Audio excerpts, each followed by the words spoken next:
Hey, Christy Mattoon here from Rewire. Thank you for being with me. I hope you can hear me. I'm actually in the airport in St. Louis, and I'm going to a retreat actually this weekend for like 3 days with the Ishayans, and it's the art of Ascension. This is one of their works, one of their books, and so I'm going to go and do this. I think they call it the first sphere, and learn their techniques. It's a lot of the physiology, just like what I do, so I thought it could be interesting to see where it's similar.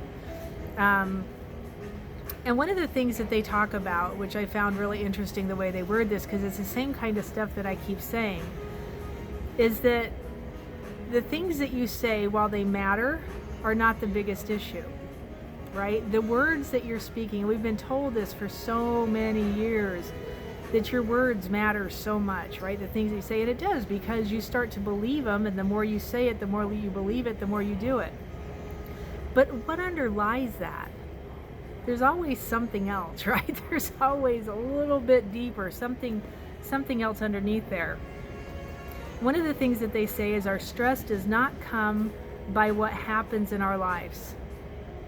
The thing that happened to you is just a thing that happened to you, right? The words that we use to describe them don't cause the stress. This is the belief of the Ishayan monks. Our stress comes from the lack of the right attitudes. Think about that for a second. It's an interesting idea. If your attitude about anything is off, is less than optimal, your issue with it is going to be stressful.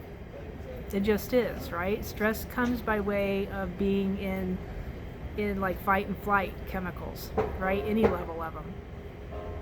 And if your stress is because the attitude you carry about something that happened isn't correct, it doesn't matter how many times you say the word. This is where this whole thing, and the way they've said this is just really interesting to me. The words that you say, no matter whether they're positive or negative to the situation, might not change your attitude.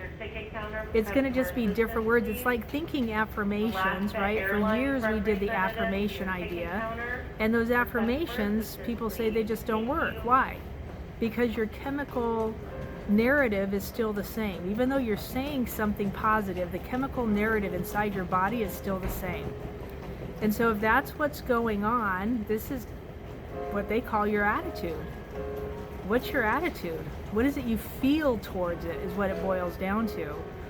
Whatever the feeling is, that's going to equate to how you start walking out your life. The feeling is what sends the vibration, right? Word is just part of it. The feeling is what literally sends the vibration. They say emotional human attributes that allow us to be in a lighter state of being are what's optimal. Emotional human attributes, what are those? Those are the attributes of God, right? It's love, gratitude, peace, joy, compassion. Those are the attributes of your heart. Those are heart-centered emotions. That's what they're considered. The attributes of God. God inside you, that means those are the attributes of you. I just talked about this somewhere else. It might have been on one of these. Your attributes are the same, right?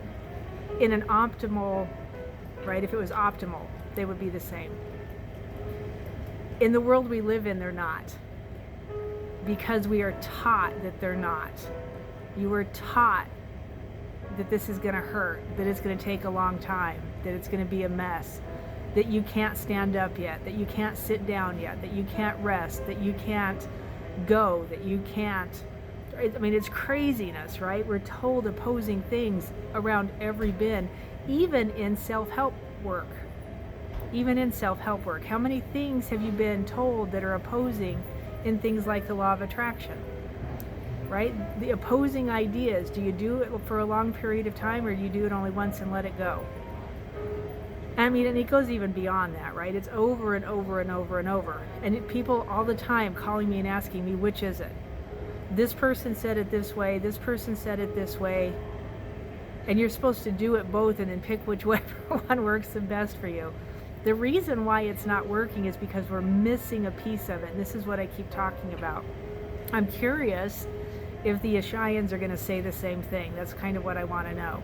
Are they in the same boat that I'm in, saying we're just missing this piece of ourselves? And it's not a missing soul piece. It's actually your spirit. It's the spirit of who you are. And it's literally the spirit that passes into the next lifetime. If you get to know that spirit and have a relationship with that, all of this changes. That's how this really works. Anyway, so I'm excited to bring this back to you and tell you, I think I'm going to try and do little videos throughout the course of the next few days as I'm learning things, just because I find this super interesting. And I just love doing this work. So I hope this blesses you. I hope it gives you some food for thought, makes you think a little bit. I am sitting in the St. Louis airport. People are walking past me, looking at me really strange.